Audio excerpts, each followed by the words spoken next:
Esta es la historia de la confabulación que se le escapó a Dan Brown. Más importante que el Código Da Vinci, es una historia que ha sido ocultada durante más de 2000 años.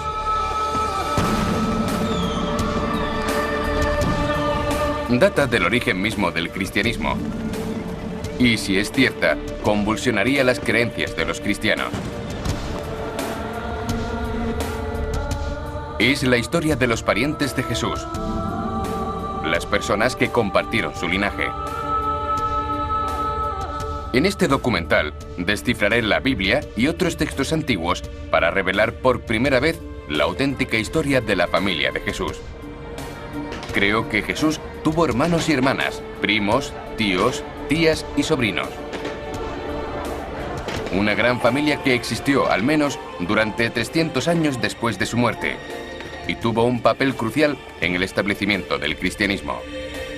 Creo también que el mensaje original fue considerado demasiado peligroso para la nueva religión y que la Iglesia oficial absorbió su movimiento e intentó borrarlos de la historia. La familia secreta de Jesús.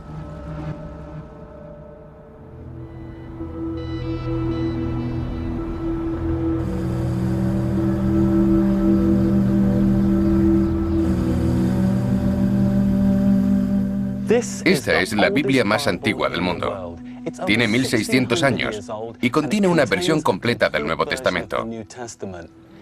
Es el registro más completo de los orígenes del cristianismo. Las palabras fundacionales de la nueva religión, pronunciadas por Jesús y sus seguidores. Para mucha gente es literalmente la palabra de Dios. Pero diseminadas por las páginas de este libro, hay algunas desconcertantes referencias a un grupo de gente incluso más próxima a Jesús, su familia humana y sus compañeros más cercanos. Pero apenas se les menciona, casi como si no existieran.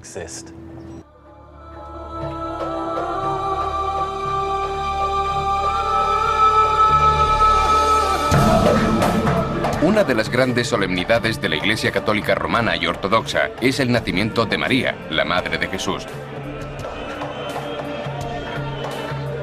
Se celebran fiestas en todo el mundo cristiano. Se procesiona su imagen, pero nunca se menciona a su familia de sangre.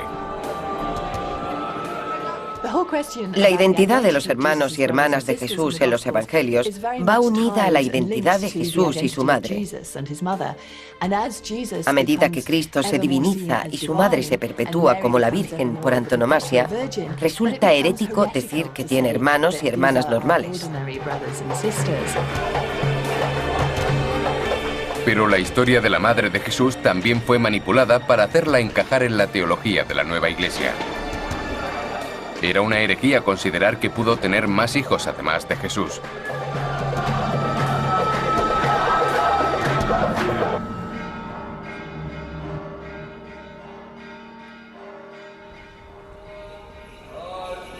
La iglesia de la Natividad en Belén está construida sobre el supuesto lugar donde nació Jesús. Está dedicada al culto a su familia, como la ve la iglesia. Esta es una de las primeras imágenes de la Sagrada Familia, pero es una imagen tradicional. Jesús en el medio, María a un lado y al otro José. Pero solo hay tres. ¿Dónde están los otros miembros de la familia? La Biblia afirma claramente que Jesús tuvo 4 hermanos y hermanas. Incluso nombra a algunos de ellos. ¿No es este el carpintero, hijo de María y hermano de Santiago, de José, de Judas y de Simón? ¿No están también aquí con nosotros sus hermanas? Estas referencias bíblicas plantean un gran problema a la Iglesia. A lo largo de los siglos, los teólogos han tenido que elaborar teorías extraordinarias para negar a los parientes de sangre de Jesús. Todas esas explicaciones sobre los hermanos y hermanas de Jesús son inventos vanos de justificarlos. El problema viene cuando se considera a María como virgen perpetua, que no tiene más hijos. Por tanto, las referencias a los hermanos de Jesús no pueden ser tales. Algunos han buscado modos de explicarlo, pero el texto del Evangelio dice sencillamente que son hermanos y hermanas de Jesús. Esta estrella indica el lugar del nacimiento. Sobre ella hay un texto en latín. Cristo nació de la Virgen María. ¿Ve las letras? Sí. Entonces, en su tradición, la Sagrada Familia la forman Jesús y sus padres, María y José. Pero cuando la Biblia nos dice que Jesús tenía hermanos, ¿admite que Jesús tenía hermanos y hermanas? No. San José estuvo casado antes. La Virgen María concibió del Espíritu Santo. Entonces José tuvo hijos antes de casarse con María. Por eso cuando en el Nuevo Testamento se habla de los hermanos de Jesús, se refieren a hermanastros, ¿no es así?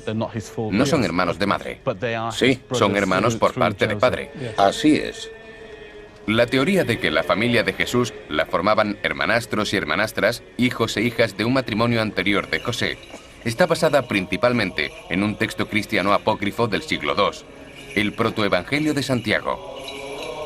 Describe a José como un anciano viudo elegido por el sumo sacerdote del templo, que cuida de la joven Virgen María de 14 años. Hay indicios de que después del nacimiento de Jesús, María tuvo hijos. ¿Usted cree que los tuvo?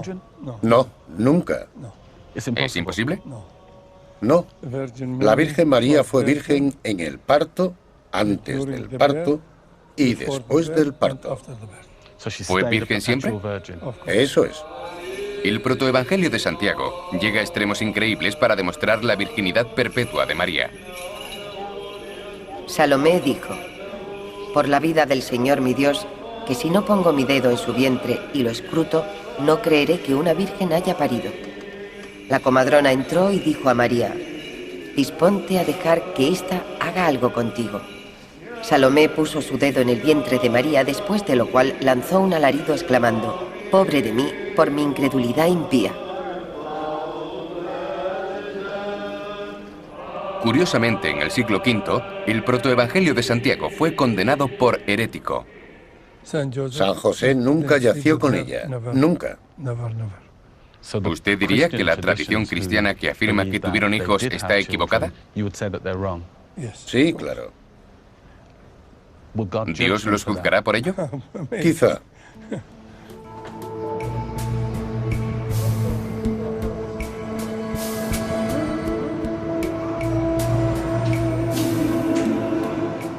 Disculpe, ¿de qué están hechas?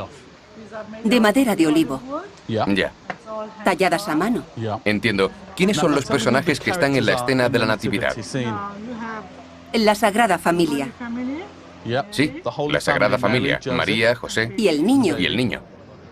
Los primeros textos del Nuevo Testamento no dicen nada sobre la virginidad de María. De hecho, la carta de San Pablo a los Gálatas describía a Jesús como nacido de una mujer, no de una virgen. Los primeros pasajes del Nuevo Testamento no parecen saber nada sobre el parto de una virgen. Pablo no lo menciona, y el Evangelio más antiguo, el de Marcos, tampoco. Ni siquiera el Evangelio de Juan, que ofrece una imagen más destacada de María, parece saber nada sobre su virginidad. La tradición está solo en los Evangelios de Lucas y Mateo. La cuestión es demostrar que Jesús es el Hijo de Dios, y la manera más sencilla de hacerlo, metafóricamente y usando un lenguaje descriptivo, es decir, que María era virgen. Muchas gracias. De nada. De todas las iglesias, la católica romana ha hecho lo máximo para borrar toda mención a la familia de sangre de Jesús. Hace 1600 años, uno de sus teólogos más venerados, San Jerónimo, desarrolló otra teoría. Afirmó que José tenía un hermano que se casó con una mujer llamada también María. Según él, es a sus hijos a quien describe el Nuevo Testamento como hermanos y hermanas de Cristo. Una teoría muy inteligente que degradó a la supuesta familia de Jesús a la calidad de primos. Belén tiene uno de los primeros santuarios dedicados a la Virgen María, una cueva donde se supone que vivió durante un tiempo con Jesús.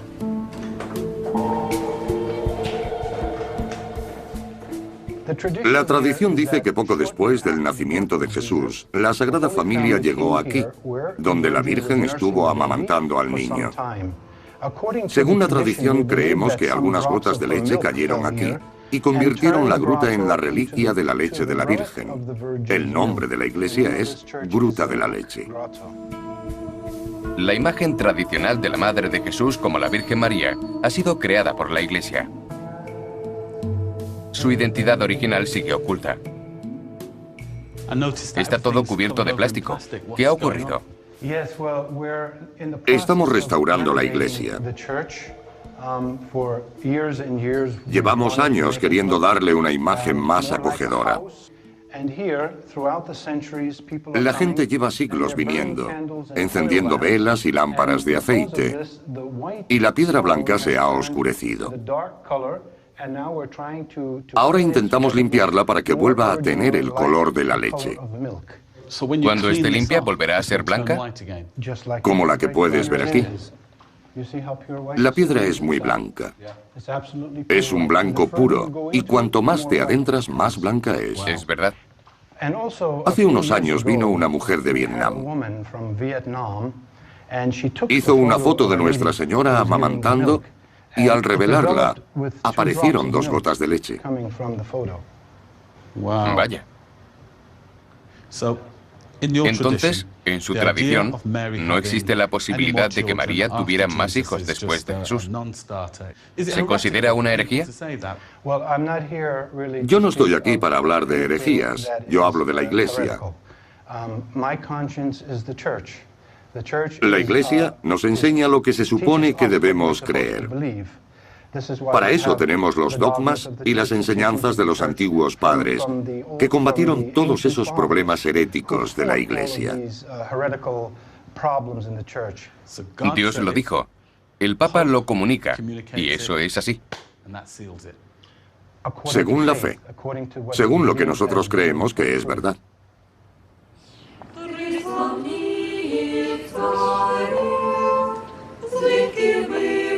En los últimos 2000 años, la Iglesia ha convertido a María, de una campesina judía de 14 años, en figura destacada del culto cristiano. De Virgen Perpetua pasó a ser la Madre de Dios. Después, en 1854, el Papa anunció que había sido concebida inmaculada.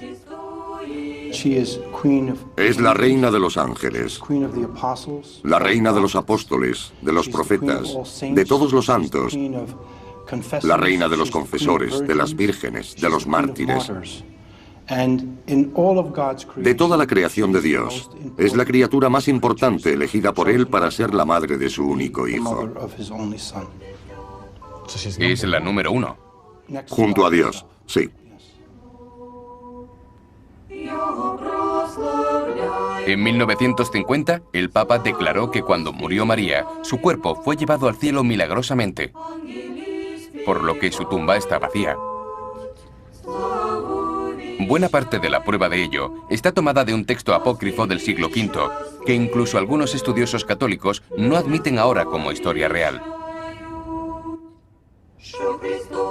Los apóstoles portaron el ataúd y dispusieron su santo y venerado cuerpo en Getsemaní, en un sepulcro nuevo. Por 3 días se oyeron voces de ángeles invisibles que alababan a Cristo nuestro Señor. Mas cuando concluyó el 3er día, dejaron de oírse las voces, por lo que todos cayeron en la cuenta de que su venerable e inmaculado cuerpo había sido trasladado al paraíso.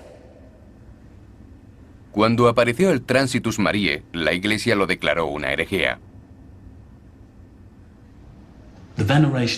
La veneración de María es uno de los cultos más importantes de las iglesias católica romana y ortodoxa. Hay santuarios dedicados a ella por todo el mundo. Pero esta doctrina fue creación teológica de una sucesión de padres de la Iglesia y teólogos. Apenas hay indicios de su veneración en la Biblia. Y claro, a medida que crecía la consideración de María, los hermanos y hermanas de Jesucristo, su familia, eran borrados casi por completo de la historia. Creo que eso fue en detrimento de Jesús, y en especial de su humanidad. Un ser humano puede tener hermanos. Probablemente creció en una casa judía normal, llena de ruido y personas, con hermanos y hermanas, quizá con abuelos, con una familia muy amplia. Y esa imagen se ha perdido en favor de la más idealizada de Jesús y María como figuras singulares.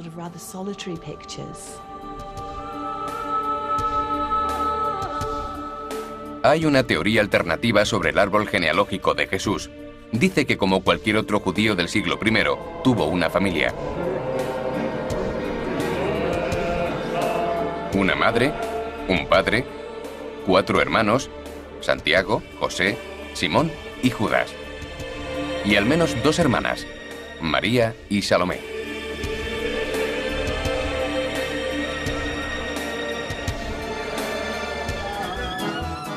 En mi búsqueda de la familia secreta de Jesús, he sido invitado a una boda judía en Galilea, en el norte de Israel.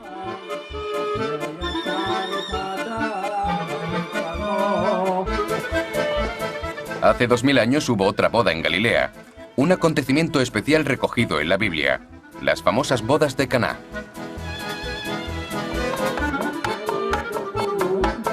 Pero la gente olvida que si hubo una boda, debió ser una celebración familiar.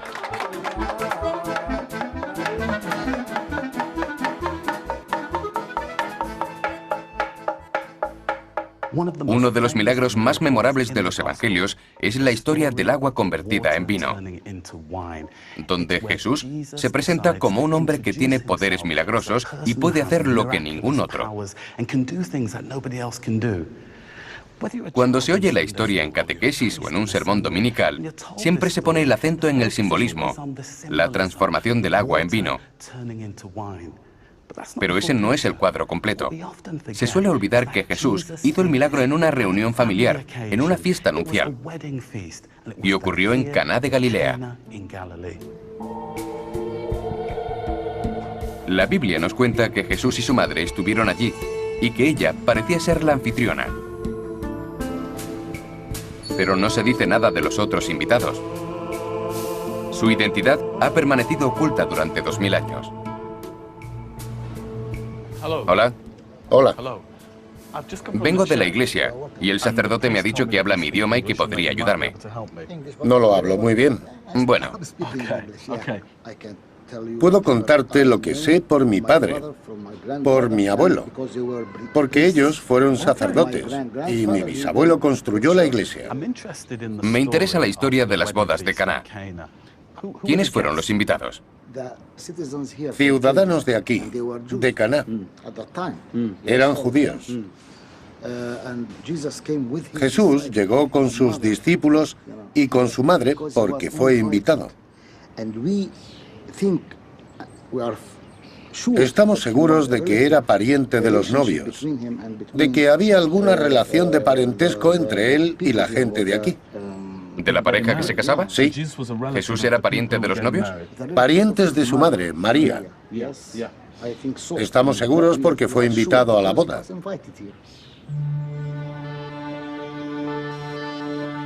La mayor pista de lo que ocurrió está en la propia Biblia. Aunque los evangelistas hicieron lo posible por eliminar a la familia del banquete, en el siguiente versículo dice: Jesús bajó a Cafarnaún con su madre, sus hermanos y sus discípulos.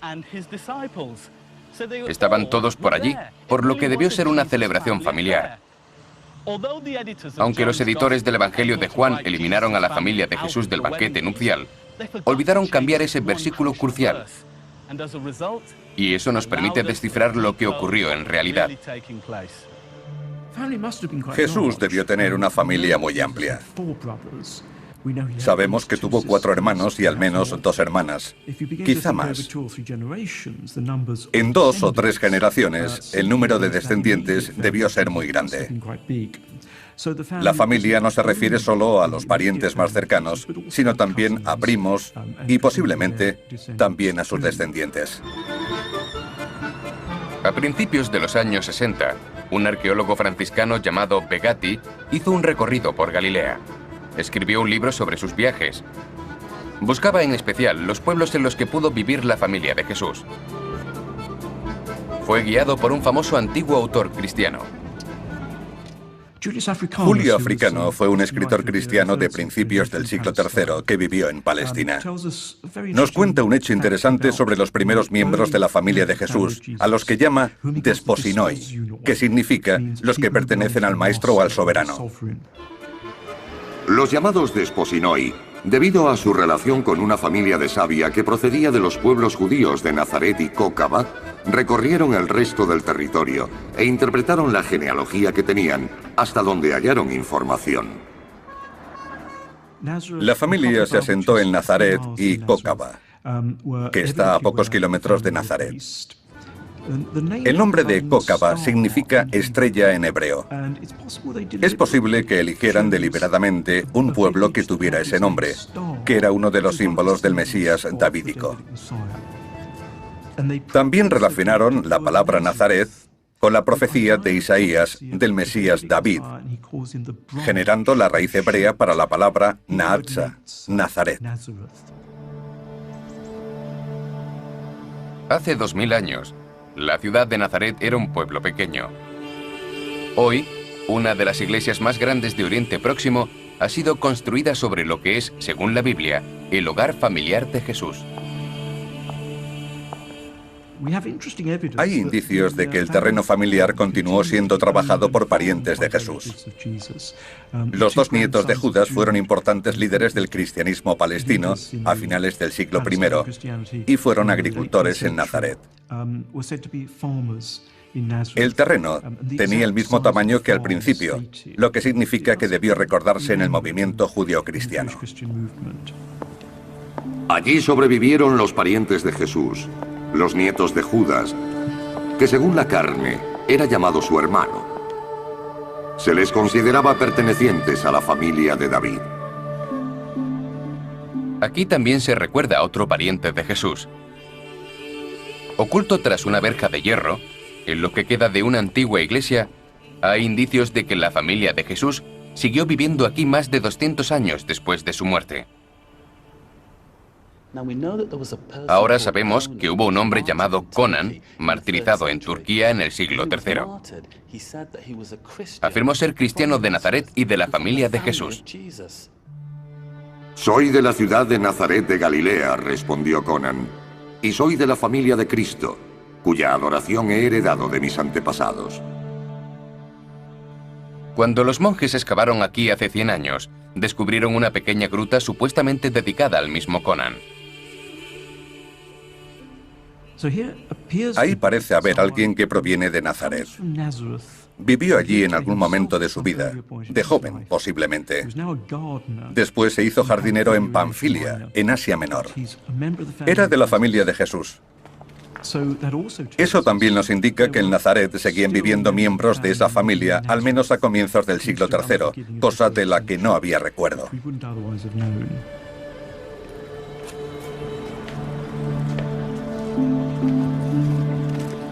Según el libro de viajes de Begati, a 15 kilómetros está enterrado otro pariente de Jesús. Hay una tradición judía muy antigua sobre un tal Santiago de Sagnín, que fue un importante profesor, cristiano y seguidor de Jesús. Según mi libro de viajes, cuando Begati llegó allí, en 1961, en la tumba ponía Santiago el Justo.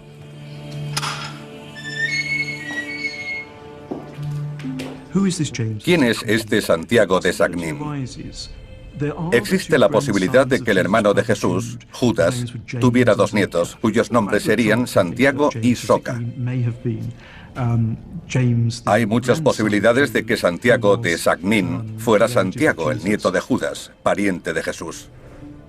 Es posible que este sea el sitio donde fuera enterrado uno de sus parientes. Puede que sea el lugar de enterramiento de un pariente de Jesús, y tal vez la última persona que conocemos que perteneciera a su familia. La familia no encajaba en la última parte de su vida. Cuando Jesús se convirtió en Dios, fueron borrados de la historia. Se puede ver en la propia Biblia. En el Evangelio de San Marcos, se refiere claramente a hermanos y hermanas. ¿No es este el carpintero, el hijo de María y hermano de Santiago, de José, de Judas y de Simón? ¿No están también aquí con nosotros sus hermanas? Pero cuando se escribió el último evangelio, el mismo pasaje había cambiado. ¿No es este Jesús, el hijo de José, cuyo padre y madre conocemos?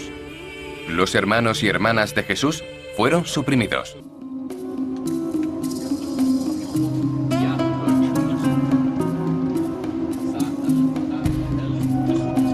Uno de los hechos más controvertidos de la vida de Jesús fue su bautismo, y en especial el papel que tuvo Juan el Bautista.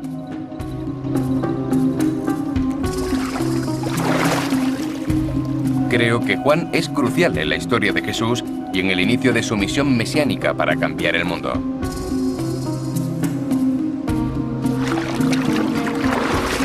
Hay pruebas irrefutables que sugieren que Juan y Jesús no solo colaboraron, también estaban emparentados. La gente no suele pensar en esto, pero Jesús y Juan el Bautista eran parientes. Pertenecían a la misma familia, a través de María, la madre de Jesús, e Isabel, la madre de Juan el Bautista. En los evangelios hay una palabra en griego, sungenais, que significa familiar. Podría ser primo o tía, pero indica claramente un parentesco. Pero como con el resto de la familia, los autores de la Biblia hicieron lo posible por difuminar el parentesco de Juan. Si disparan, escóndase detrás de los vehículos, o donde pueda. Gracias, eso haré. Hoy, el lugar del bautismo de Jesús es una zona militar acotada en el río Jordán, y se necesita un permiso especial para visitarla.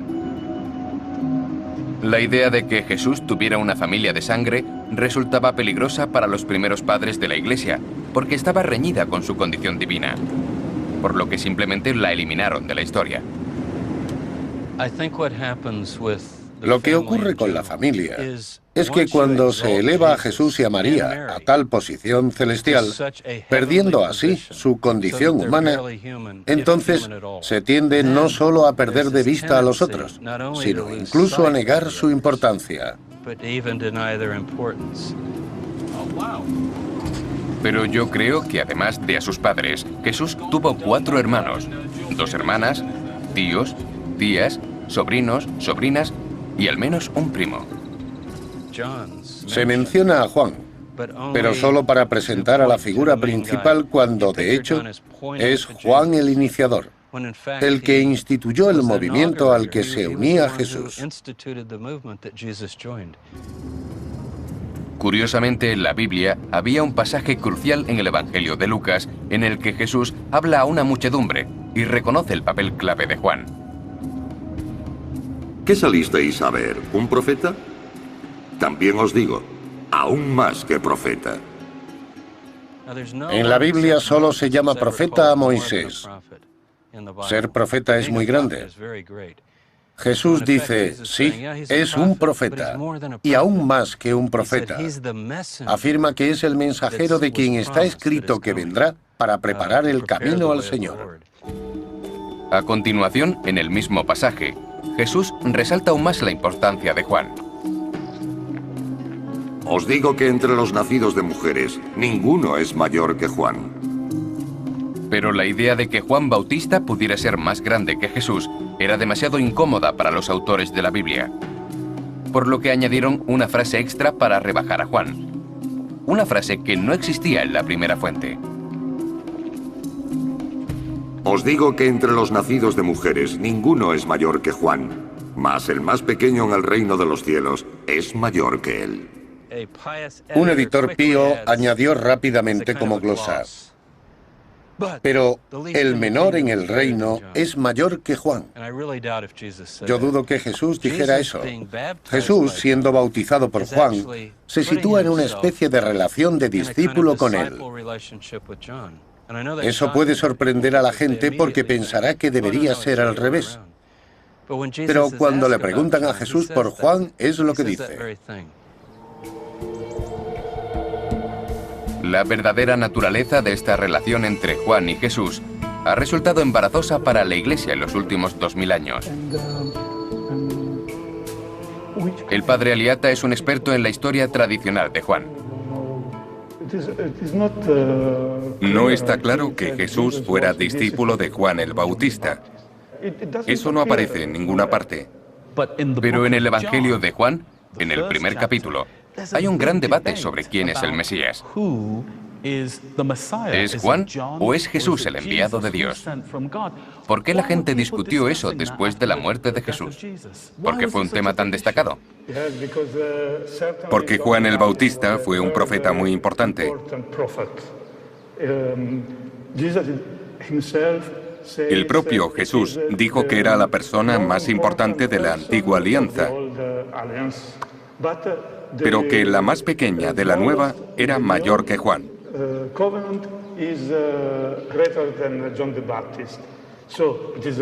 Fue una figura clave, pero mucho más lo era el nuevo mensaje que Jesús estaba dando al mundo. Hoy, para la mayoría de los cristianos, la idea de que Juan el Bautista fuera el rabino de Jesús, su maestro, sigue siendo inconcebible. Pero en el corazón del cristianismo hay algo que lo rebate. Los orígenes de nuestra oración más conocida. Comparten una cosa muy interesante. La oración que Jesús enseñó a sus discípulos. Padre nuestro, venga a nosotros tu reino. Hágase tu voluntad en la tierra como en el cielo. Danos hoy nuestro pan. Esa es la oración que Jesús enseñó a sus discípulos. Padre nuestro que estás en el cielo, santificado sea tu nombre. Venga a nosotros tu reino. El Evangelio de Lucas presenta el Padre Nuestro con los discípulos de Jesús, pidiéndole que les enseñe a rezar como lo había hecho Juan. Perdona nuestras ofensas, como también nosotros perdonamos a los que nos ofenden. Y no nos dejes caer en la tentación. Esto se puede interpretar como Juan enseñó a sus discípulos a orar. Enséñanos también tú a nosotros. Quizá una oración diferente. Pero si nos atenemos al griego también puede significar enséñanos esa oración que Juan enseñó a sus discípulos. Si nos fijamos en los elementos de la oración, podemos llegar a la conclusión de que Jesús y Juan compartieron esa plegaria como lo que yo llamaría el núcleo de su mensaje. Y líbranos del mal. Amén. Desde que Jesús fuera declarado Dios, la Iglesia ha luchado con el equilibrio entre sus naturalezas humana y divina. Y ha ganado esta última.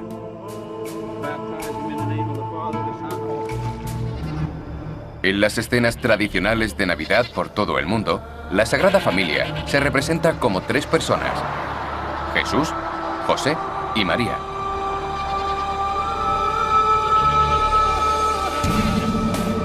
Pero en el desierto de Judea hay un monasterio antiguo que contiene un icono con un misterioso cuarto miembro de la Sagrada Familia. Hola, ¿es usted un sacerdote? Busco unas imágenes de la huida a Egipto de la Sagrada Familia.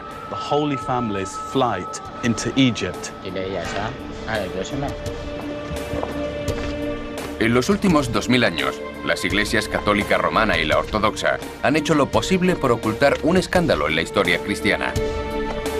Tiene que ver con la familia de sangre de Jesús, y en concreto, con el papel del hermano mayor, Santiago. Ya. ¿Quiénes son esas personas? María. ¿María? Jesucristo. Jesús, sí. Y Jacobo. ¿O Santiago? ¿Quién es Santiago? Es el hermano de Cristo. Es como su hermano, como el hermano de Jesús, pero no es su hermano. Esto me resulta muy confuso. José es el padre. Lo siento. José es el padre de Santiago. Bien, José es el padre de Santiago, pero María no es la madre de Santiago. María es la madre de Jesús. De acuerdo, Santiago es el hijo de José, pero María no es su madre. Es fascinante. Una imagen de la Sagrada Familia, pero son 4. A pesar de los esfuerzos de la Iglesia por negar las relaciones de sangre de Jesús, creo que Santiago fue una de las figuras más importantes al principio del cristianismo, al menos tanto como sus padres fundadores, Pedro y Pablo. Pablo se refiere a Santiago como la primera de las tres figuras a las que llama pilares de la Iglesia de Jerusalén: Santiago, Pedro y Juan. Santiago va primero, incluso antes que Pedro. Si nos fijamos en el Nuevo Testamento, se ve que la figura de Santiago es tan importante como las de Pedro y Pablo.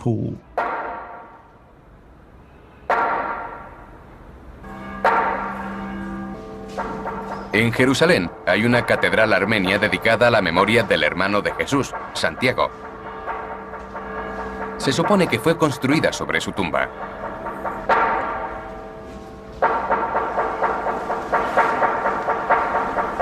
Cuando Jesús murió, su nuevo movimiento necesitaba un sucesor. Las fuentes históricas apócrifas son casi unánimes en cuanto a la identidad de su nuevo líder. Los discípulos dijeron a Jesús: «Sabemos que vas a dejarnos. ¿Quién será nuestro rabí?». Jesús les contestó: «No importa de dónde seáis, iréis a buscar a Santiago el Justo para el bien de quienes estén en el cielo y la tierra». Eligieron a Santiago el Justo como responsable de Jerusalén. Santiago el Justo es el primer elegido para el trono de la Iglesia de Jerusalén. La sucesión de la Iglesia pasó a Santiago, el hermano del Señor. Pero cuando se trata de la Biblia, hay que fijarse mucho para descubrir la verdad sobre el papel de Santiago como primer líder del nuevo movimiento de Jesús. La eliminación de Santiago de la historia del cristianismo tardó siglos, pero empezó pronto. La vemos de forma clara en el Evangelio de Lucas y en los Hechos de los Apóstoles. Marcos había mencionado a los hermanos de Jesús e incluso daba sus nombres. Después llega Lucas, que tiene a Marcos como fuente. Cuando llega al pasaje en el que Marcos menciona a los hermanos, no lo encuentra, ha desaparecido. Después hace la historia del primer movimiento tras la muerte de Jesús, los Hechos de los Apóstoles, que tiene 28 capítulos. En el capítulo 9 todo gira en torno a Pablo. En los primeros capítulos Santiago es mencionado un par de veces. Es reconocido como líder, pero es casi una admisión a regañadientes. Era como decir, sí, había un hombre llamado Santiago que estaba al frente, pero llegó Pablo y es el que realmente nos interesa. Ese es el principio de la historia de la eliminación de Santiago de todo esto. Es un Nuevo Testamento en sí mismo, lo eliminan. Pero hubo ciertos acontecimientos en la vida de Santiago que ni los evangelistas pueden ignorar. 20 años después de la muerte de Jesús, el nuevo movimiento se enfrentó a una gran crisis sobre su futuro. La cuestión era, ¿debían ser muy estrictos los judíos? Todos los líderes de la Iglesia fueron convocados a Jerusalén para decidir la cuestión, y un hombre tomó la decisión final. El asunto llegó a un punto crítico en el Consejo de Jerusalén, pero Santiago lo resolvió. Santiago tuvo la última palabra. Es él quien proporciona un argumento bíblico del Antiguo Testamento que dice que el pueblo mesiánico de Dios incluirá a los paganos como tales, no teniendo que convertirse al judaísmo. Santiago es responsable de esa decisión. Sin él, puede que aún hubiera un serio debate en la Iglesia cristiana. Desde aquella decisión, apenas ha vuelto a haber debate. Los seguidores del nuevo movimiento de Jesús tenían que elegir entre dos versiones del cristianismo. Una basada en las visiones de Pablo, hombre que nunca había conocido a Jesús, y otra, la forma original judía representada por Santiago y la familia de Jesús. El problema era que cuantos más no judíos se convertían al cristianismo, más se marginaba a los cristianos judíos de Santiago. La prueba de los orígenes judíos del cristianismo se encuentra en las laderas del Monte de los Olivos, donde hay un cementerio antiguo con los restos de miles de judíos. En 1953, durante unas obras, apareció un enorme complejo de tumbas del siglo I. Se especuló incluso con que podían contener los huesos de algún miembro de la primera iglesia.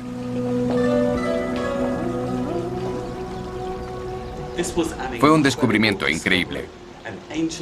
Una tumba antigua en el Monte de los Olivos con cientos de osarios, cajas de huesos. También encontraron inscripciones de nombres bíblicos antiguos, nombres como Simón, Marta, María, José e incluso Jesús. Algunos incluso pudieron ser miembros de la primera comunidad judía en Jerusalén, liderados por Santiago. Pero lo importante es recordar que están enterrados aquí como judíos, no como cristianos. Algunos de los osarios tienen cruces. Una teoría dice que cristianos posteriores las grabaron en un intento de cristianizar a sus ocupantes judíos. El judaísmo se hizo muy impopular después de la Gran Guerra Romana. A los judíos se les grabó con impuestos, y si alguien se reconocía judío no obtenía una respuesta favorable. Se les consideraba enemigos ocultos del emperador y del imperio. Y la Iglesia se disoció de los judíos. Si le hubiéramos preguntado a Santiago quién era, él habría dicho, un judío, seguidor del Dios de Abraham y seguidor de mi maestro, mi hermano Jesús. Pero unos años después, ante la misma pregunta, hubiera dicho, soy un cristiano que cree en el Cristo celestial, en la Virgen María como Madre de Dios. Y no habría hablado de familia, se habría perdido. Era totalmente irrelevante para lo que yo llamaría una nueva religión. Un acontecimiento resultó catastrófico para Santiago y el control de la primera iglesia por parte de los cristianos judíos. En el 70 después de Cristo, tras una sangrienta revuelta, los romanos tomaron Jerusalén y destruyeron el centro de su fe, el gran templo judío. El arqueólogo israelí Ronnie Reich lleva 30 años investigando este desastroso acontecimiento. La destrucción del templo de los judíos sería el equivalente a la de la Meca para los musulmanes. El punto central de su fe desapareció. Sí, eso es. Podríamos decir que sería un catastrófico fin del mundo para ellos. Tenemos la inscripción de Flavio Josefo en un libro de historia de la guerra judía contra Roma.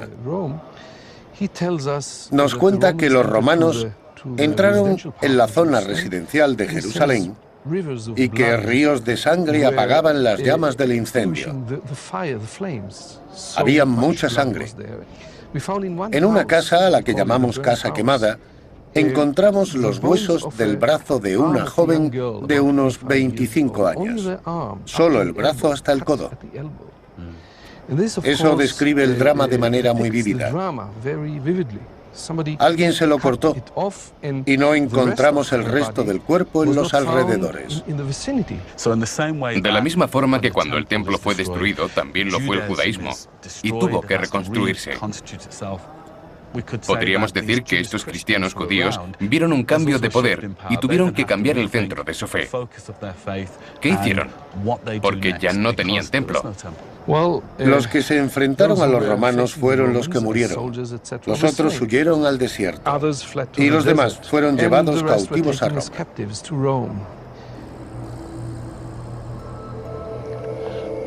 La destrucción del templo y de Jerusalén fue un duro golpe para el control de la familia de Jesús sobre el nuevo movimiento cristiano. Perdían su cuartel general y el foco central de su fe. La iniciativa entonces recayó en los seguidores de su rival Pablo. El centro de operaciones se trasladó desde el pequeño país de Palestina al centro del mundo, la capital del Imperio Romano.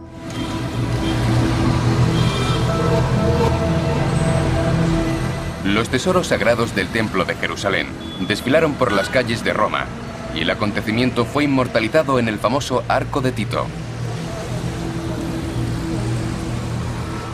El oro saqueado fue usado para pagar el monumento por excelencia de Roma, el Coliseo. La caída del judeocristianismo de Santiago se había completado y Pablo y sus seguidores se hicieron con el nuevo movimiento.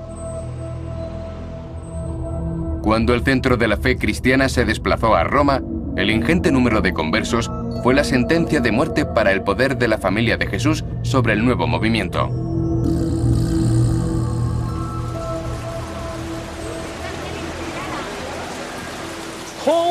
La visión de Pablo del cristianismo fue más allá de los límites establecidos por la familia de Jesús.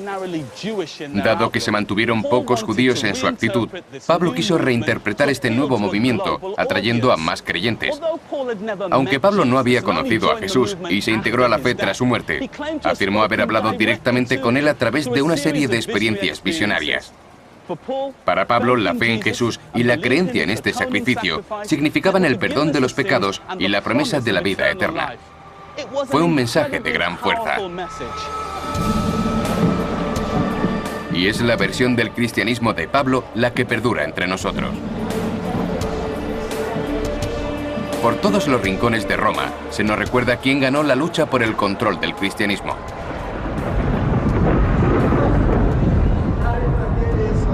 A los perdedores, Santiago y la familia de Jesús, no se les ve por ninguna parte. Los ganadores escribieron la historia del nuevo movimiento. Hace 100 años, el Vaticano fundó un instituto para salvaguardar a la Biblia de las falsas interpretaciones. Uno de sus profesores, el padre Dean Bechart, accedió a recibirme. ¿Por qué Santiago está tan marginado en la historia de la Iglesia? ¿Por qué no hay imágenes o estatuas de él en Roma? Sí, es cierto. Desgraciadamente, gran parte de la historia de la Iglesia de Jerusalén se ha perdido. Si no fuera por Lucas, por las pocas cosas que conoció, no sabríamos nada de nada. La mayoría de esa historia se ha perdido, y es trágico. ¿No cree que Lucas intentó eliminar a Santiago de la historia y promocionar a Pablo sobre él? Es cierto. Se trata el tema de estudio en los Hechos de los Apóstoles. Es una historia selectiva. Lucas escogió unas pocas piezas de ese puzzle para incluirlas. Yo, como historiador, intento ser tan objetivo como me es posible y hago una lectura y una interpretación críticas de las pruebas, pero no parto de sospechas sobre la tradición.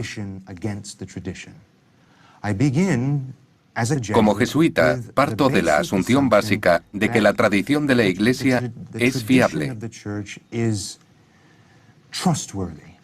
¿La familia de Jesús debió causar vergüenza a la Iglesia o simplemente no encajaba en la historia? Todas las generaciones de cristianos hemos tenido interés y curiosidad por ese tema. Pero esa curiosidad ha generado imágenes e historias descabelladas e imaginarias sobre la familia de Jesús. Yo supongo que toda esta reconstrucción de Santiago en la Iglesia primitiva es otro ejemplo de eso.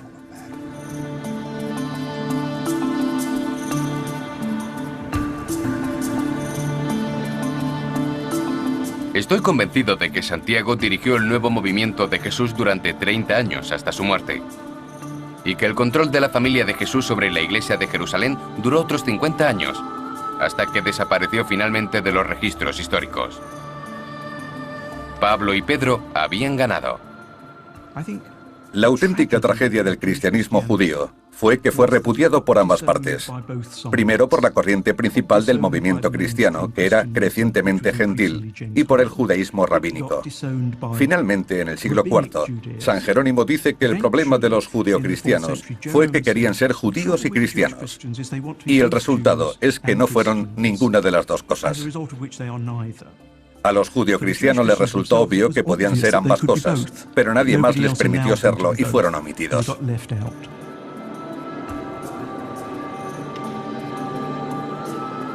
En la iglesia de San Pablo, a extramuros de Roma, construida sobre la tumba de Pablo, hay retratos de todos los papas, desde el principio de la iglesia hasta nuestros días, con una ausencia llamativa: Santiago, aunque fue el primer obispo cristiano.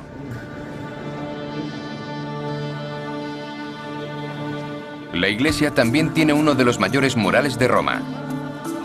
Representa a Jesús flanqueado por Pedro y Pablo, pero también incluye a Lucas, el hombre que escribió una gran parte del Nuevo Testamento, y la persona que más hizo por eliminar a la familia de Jesús de la historia. La familia de Jesús fue clave dentro del cristianismo judío, y no es exagerado decir que Santiago fue también importante como Pedro y Pablo. Si su legado hubiera sobrevivido, quizá la Iglesia no se hubiera hecho tan sorprendentemente antijudía. Cuando Constantino el Grande hizo del cristianismo la religión oficial del Imperio Romano hace 1600 años, se adoptó la interpretación de San Pablo del mensaje de Jesús. Y Pablo basó su autoridad en una serie de visiones místicas, aunque nunca había conocido a Jesús y solo se unió a su causa después de su muerte. En contraposición, Santiago y el resto de la familia que habían crecido con Jesús continuaron su misión y estuvieron en su muerte. Su versión del cristianismo, una visión de Jesús como un personaje más humano, fue declarada herética. ¿Qué pienso yo como cristiano de esto? He decidido seguir creyendo que Jesús es Dios, porque es difícil negar 1600 años de tradición de la Iglesia. Y como Pablo y millones de cristianos, también tengo una experiencia personal con Jesús. Por eso me hice cristiano. Pero mi fe personal también me dice que somos culpables de perder de vista el mensaje humano original de Jesús. Un mensaje que se enfrentó a la opresión y a la injusticia en el mundo. Un mensaje que creó un poderoso código moral y ético. Y un mensaje que anunció el reino de Dios en la tierra, aquí y ahora. Y para mí, esa es la auténtica conspiración de la que se han olvidado Dan Brown y otros. La mayor conspiración de la historia cristiana. La negación del mensaje original de Jesús.